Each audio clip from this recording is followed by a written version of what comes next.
Hello, I'm the Nostalgia Critic guy. Remember it so you don't have to. Let's talk about an animated film that shows what goes on inside of you. A movie that shows that the tiny things that happen on the outside are actually big things on the inside. The colorful, strange, comedic adventure simply known as Inside Out. Sure, we've seen this idea dabbled with in unforgettable shows and shows we'd like to forget, but this is the first one to do it in such a clever and unique way. No other film showed the inside workings of the human body so cleverly and distinctly original.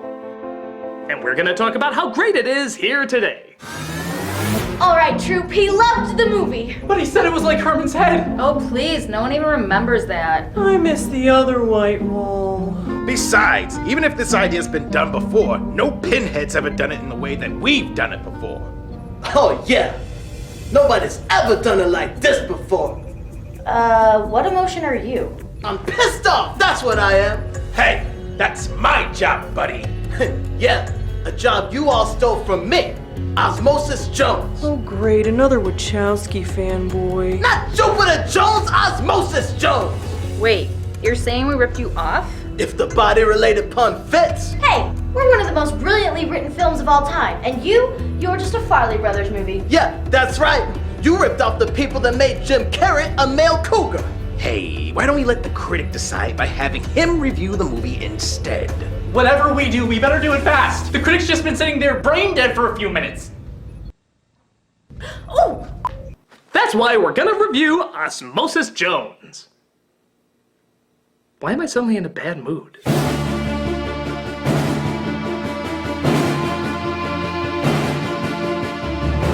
In 2001, the Farley brothers, who you know for 3 good movies and several waiting apologies, were attached to an animated film about the inner workings of the human body, as well as some animation directors obviously as well. It was colorful, creative, and usually forgot to be funny. Like most Farley Brothers films, it doesn't know if it wants to be a legitimately clever adult film or a giggle fest for 2-year-olds because they acknowledge that farts exist. Look! Farts exist! Strangely enough though, everyone does end up somehow remembering this film. And even years later, there's still been quite a few people who have requested me to review this for a long time. Is it worth the request? Well, let's take a look with Ósmosis Jones. The prequel to Inside Out. Ow! The film takes place in, being a Farley Brothers movie, I'm just gonna assume this New Englandish side of the US. Yep, as we open with Bill Murray scratching his ass. Glad to see you're aiming high there, Farleys. In the old days, he would have scratched his taint. Murray plays Frank, a zookeeper with a daughter who acts a lot more like his mother because, again, let me just take a guess here. Your mother, God bless her soul. You know, should we just line up all the mothers in animated films to the electric chair? Is there just a cinematic courtroom somewhere where they're just like, what are you charged with? Giving the birth of life. Kill her! Good. But a monkey steals his egg, which means for some reason now he has to choke him. Now I gotta choke you.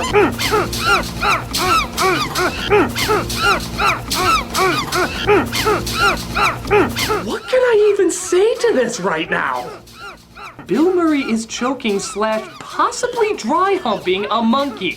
I never thought I'd have to repeat this from my Planet of the Apes review, but don't do it. Why is that such a common theme around here? As if looking at the outside of him wasn't bad enough, we then venture inward to see that the inside of his body is covered in black lines for some reason. This is where we meet Ósmosis Jones, voiced by Chris Rock. Here we go again. Well, you're dealing with a white blood cell here. Baby, it's Ozzy time.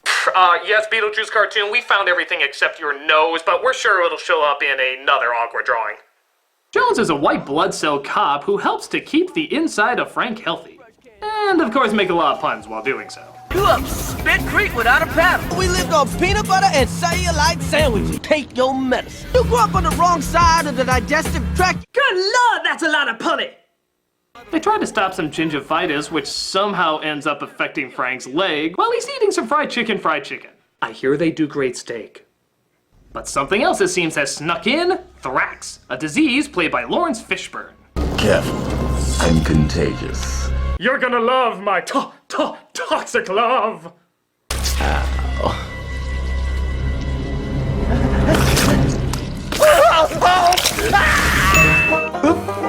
see big shit. That's gonna haunt the shit out of me. But we see bigger things are on the mind of the mayor, played by William Shatner. Do you have a plan to deal with the fat cell housing shortage? I'd like to announce we're beginning construction on a third chin. So, just to get things straight, with Shatner in charge, Frank has turned into a fat, balding, unhealthy, egotistical pain in the ass. Man, you put this guy in anything and the jokes just write themselves! Honey, Jane. You okay? What? You know, I think they had the idea to follow Bill Murray around with a camera to see if he did anything funny, and when he didn't, they just said make it a cartoon. I'm making you an appointment to see the doctor. But the mayor can't risk him getting sick, so he uses his manual override. On second thought. On second thought. Perhaps I'll take a cold pill. Perhaps I'll take a cold pill. Why does that sound familiar? Because someone VCR'd my beta! Hey, look, just because they use a control panel to shift his thoughts. While looking through a circular screen of vision. Doesn't mean we stole anything. You know, you're right. In fact, I smell a spin-off with you and another original Disney classic.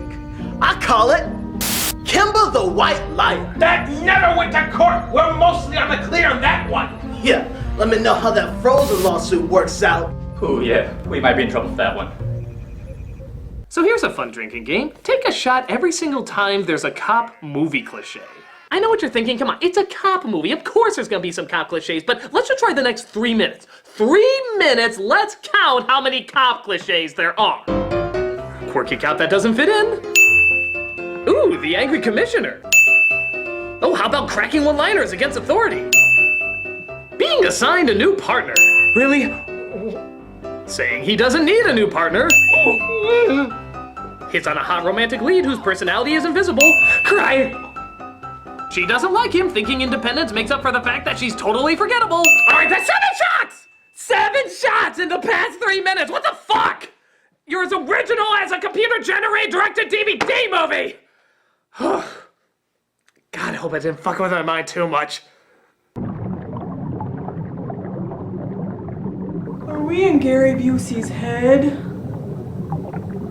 He meets up with a minion version of Iron Man named Drix, a literal pill played by typecasted pill David Hyde Pierce. I was developed at the University of Chicago, where I graduated Phi Beta capsule. Great. Got me in college for. Oh, look, the two of them obviously don't get along. No! The mayor's assistant Leah, played by Brandy, because clearly she'll bring a lot to the role, gives Jones the chance to prove himself and Drix to make Frank feel better. Step away. Tamper-proof seal is there for your protection. All right, everyone. Chill. But Jones comes across somebody who saw Thrax's work. He's coming, man. I saw him. Ah, great. Chris Tucker's in this movie. Drix accidentally freezes him, though, not allowing Jones to figure out what he was talking about. Of course, what he is talking about is Thrax, who's apparently trying to take over his infectious competition. We run the rackets around here. Take your little hustle someplace else. Well, baby, this ain't about no hustle. This is about the baddest illness any of y'all have ever seen. Jesus Christ! Okay, this is always something that's bothered me. How come when you change the color of blood, it suddenly doesn't make it gory? Why is this a hard R, but if you suddenly change the color, oh, it's a Jello birthday party! Friday the 13th would be a G movie if the blood had fucking polka dots on it! What kind of sickness do you have in mind? Deadly. Wow, that's a constant reminder of how much the live action scenes don't connect. Psychotic killer, gory murder, girl running around in the zoo. Come on, they go hand in hand like peanut butter and that fucking scene we saw earlier. Yeah, I don't have a comparison, just what the hell? Drix accidentally breaks off a piece of the frozen witness, so he hides it by sticking it in his mouth. Could have just put it in the back seat there, but then again, that might not have built up to our other gross out joke. Let's see, what do we have in the appendix of what makes idiots laugh? Snot looks good. What's that over there? It's funny because you're stupid.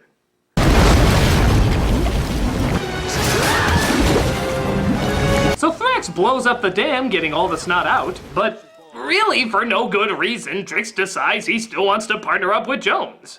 Why don't we find you another, more capable officer to work with? Sir, if it's all the same to you... And because the piano music is signaling me to do so... I think I'll stay with Jones. Suit yourself. But Jones reveals, what a shock, he has a tragic backstory.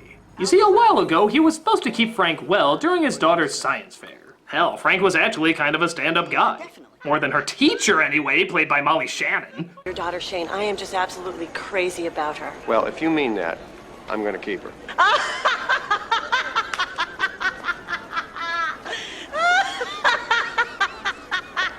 To be fair, this is the only laugh Murray has gotten in the film so far. Are you okay? It's a oyster. Oh yeah, that's Zach's project. He's a little slow. The doctor says that he has a brain the size of a tangerine. So remember, kids, if a slow kid is having trouble at your school, this family film says it's okay to make fun of it. Just be sure the Farley brothers are around to film it when you do. Sort of funny. But we're gonna give him an A anyway. God, what the fuck was this rated again? Whoa, look at that guy! But Frank tried Tangerine Kid's oysters, which resulted in him puking all over the teacher. And Jesus Christ, give that photographer an award! He must have known the fucking millisecond it was going to come out to shoot something so perfectly composed. He even got fired from his job at the pea soup factory. He got fired for that? Oh, come on. The real Bill Murray's done that at tons of parties. He's never gotten kicked off a set. This, I guess, is the excuse why his life is such a wreck now. Though, really, it's a pretty lame excuse. How did he go from a pea soup factory to a zoo cleaning job? They have nothing in common. And why is he a bum loser now? The world isn't one big school cafeteria. I think he can bounce back okay. But hey, then we wouldn't have classic Farley comedy like this. What's wrong now? Gee. Oh, it's this damn toe. Do me a favor, huh? Don't you get old. Listen to the toe. Don't you get old. Ah, Jesus. I wish Pirate Palpatine back there would use his force powers to end this scene. Buffalo. You want to shut the fuck up. You want to order some of my delicious shrimp with tartar sauce. But Drix and Jones aren't done looking for answers. Size don't matter. Chicken pox fight. Oh! Oh! Oh, that pun hurt! Oh! On the plus side, at least we know none of the puns can get quite as bad as that. Back into this fat beat, bass pushing through my backseat. Oh no! What is it? He's having a dumb attack! Your movie was so stupid that it overloaded his brain with idiocy. I'm sorry, most Chris Rock movies do that! There's only one way to stop it! We have to show him something even more painful and idiotic! Like what?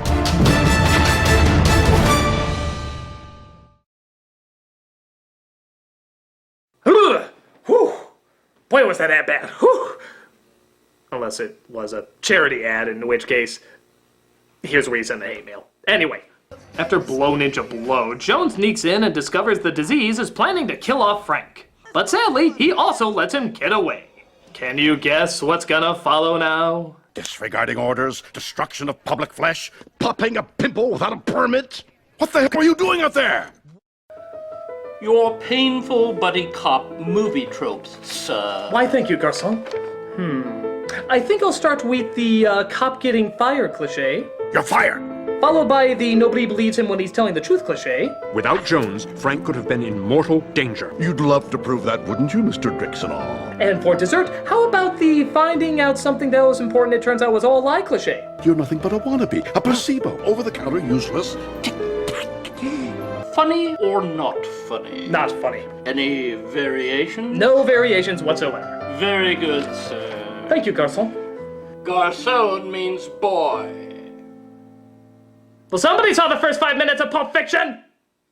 Of course, the big question in all of this is, if Drix was a placebo the whole time, how did he physically stop all the symptoms? Wouldn't it have been more clever if he used, like, a psychological approach, like talking the symptoms out of continuing to affect? That way he'd be much more of an opposite to Chris Rock's character as well? Wouldn't that have been more funny and made more sense? Well, as you quickly notice, psychological intelligence is not this film's strong point. Take, for example, this scene. Maybe if you and Mom took better care of yourselves, maybe you should still be here. Hey. Your mom died because she got sick. Wow. I mean, Bill, I love you. I think you were robbed at the Oscars by Sean Penn, but that was an acting wasteland that you just gave us. I mean, we can scan to see if there's any emotion there. I mean, any. Nope, none whatsoever. Who talks to their kid about their dead wife while eating a fucking Cheeto? Was that in the script? Was the Cheeto essential to the heartbreaking moment that the music suggests we're supposed to have? Would Lion King work as well if Simba was munching on snacks the whole time? Dad! Dad, come on! We gotta go home! Dad! So while one partner gives up on himself, resulting in our hero walking around moping, just before he gives the pep talk to get his partner back, boy, they're shitting out these cliches faster than I can say them. He goes to watch some dreams, which in this world is similar to movies. Wait a minute, that's... As painfully obvious as it gets! I don't know, guys. He's got a point on that one. They have it on posters and everything. Well, maybe we just put it in our subconscious. Which we represent, by the way, as a dark gray scary abyss. Oh, you mean this subconscious that's represented as a dark gray scary abyss? Can I say that curse word now? Leia discovers Thrax's plan to kill Frank and... Okay, is her dress shrinking or just afraid of the floor? Because that's her ass. No, that's her ass. There is no way those lines can be mistaken for anything else. I don't know who on the animation staff wants to fuck a blood cell, but even horny women from clubs are looking at that like... Girl, you're wearing a strip of purple Scotch tape right now. Hey, muscles. Ah! A deflated Hulk Hogan! Oh wait, that's the always Tampa quality Chris Elliott. He plays Frank's brother, who is unaware that the virus is quickly claiming Frank's life. Just as long as it don't hit 108 degrees, or Frank's daughter's an orphan. I wish I was an orphan. Hey Shane, look what I brought for you. They're false eyelashes. Just close your eye. Is the bus really the best place to do that? Let me just put that on you here. It looked good on Senator Palpatine. Just as Frank starts to get worse, his daughter sees him in front of the bus and gets out, calling 911. This movie is killing him. Get me 50 cc's of Lost in Translation, stat! Daddy? Maggie. No, Dad, it's me, Shane. Oh, sorry, Maggie was a prostitute from years ago. You can understand the confusion, though. Enjoy the funeral, boys. How's your aim? A lot better than yours. Jones, what do you think you're doing? We talked briefly twice, so I feel I've earned this. Let's go. Take a shot into his daughter's eye where they have the final battle. When I take down Frank's pretty little girl. She ain't going down. You are. She's not going down. You're going down on her! I probably should have rephrased that, but honestly, it's not as bad as anything else said in this movie. The eyelash falls off, killing the disease. Jones returns with the cure, and Dr. Ben Affleck seems to have brought Frank back to life. Mama says hi. Oh, wait, can I try that emotional moment again? I clearly should have been eating a pork rind or something. So the day is saved, Jones and Drix are back on the force, and Frank goes on a beautiful hike with his daughter. What's the most heartwarming way to end this all? A fart. Dad. Out with the old, in with the new.